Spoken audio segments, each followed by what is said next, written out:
ವೀಕ್ಷಕರೇ ನಮಸ್ಕಾರ. ನಾನಿವತ್ತು ನಿಮಗೊಂದು ಬಾಡಿಗೆ ಬರುವಂತಹ ಮನೆ ತೋರ್ಸೋಕೆ ಹೊರಟಿದ್ದೀನಿ. ಗ್ರೌಂಡ್ ಫ್ಲೋರ್ಲಿ 2 ಬೆಡ್ರೂಮ್ ಸಪ್ರೇಟ್ ಮನೆ, ಫಸ್ಟ್ ಫ್ಲೋರ್ಲಿ 2 ಬೆಡ್ರೂಮ್ ಸಪ್ರೇಟ್ ಮನೆ. ಇದು 30-40 ಕಟ್ಟಿದ್ದಾರೆ. MUDA approved layout. ಮನೆ ಮುಂದೆಗಡೆ 30 ಫೀಟ್ ರೋಡ್ ಬರುತ್ತೆ. ಇದು ಶ್ರೀರಾಮ್ಪುರ ಮೈಸೂರಲ್ಲಿ ಬರುತ್ತೆ. ನಾರ್ತ್ ಫೇಸಿಂಗ್ಗೆ ಬಾಗಿಲುಗಳನ್ನಿಟ್ಟಿದ್ದಾರೆ. West facing site.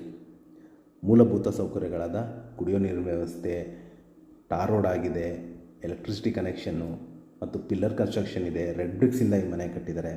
ನಿಮಗೆ ಸ್ಕೂಲ್ಸ್, ಹಾಸ್ಪಿಟಲ್, ಸೂಪರ್ ಮಾರ್ಕೆಟ್ ಎಲ್ಲ 1-2 ಕಿಲೋಮೀಟರ್ ಡಿಸ್ಟೆನ್ಸಲ್ಲಿರುವಂತಹ ಸಪ್ರೇಟ್ ಫ್ಲೋರ್ ಮನೆ ಸೇಲ್ಗಿದೆ. ಇದು ಶ್ರೀರಾಮ್ಪುರ ಮೈಸೂರು ಕಂದಾಯ ಬಡಾವಣೆಯಲ್ಲಿ ಬರುತ್ತೆ. ನಿಮಗೆ ಬೆಮೆಲ್ ಆರ್ಚಿಂದ ಒಂದು ಅರ್ಧ ಕಿಲೋಮೀಟರ್ ಡಿಸ್ಟೆನ್ಸಲ್ಲಿರುವಂತಹ ಮನೆ ಸೇಲ್ಗಿದೆ. ಇದರ ಬೆಲೆ ಮತ್ತು ಲೊಕೇಶನ್ ನಾನು ಡಿಸ್ಕ್ರಿಪ್ಷನಲ್ಲಿ ಮೆನ್ಷನ್ ಮಾಡಿರ್ತೀನಿ. ಯಾರಿಗಾರ ಇಂಟ್ರೆಸ್ಟ್ ಇದ್ದರೆ ಕರೆ ಮಾಡಿ. ನಮಸ್ಕಾರ.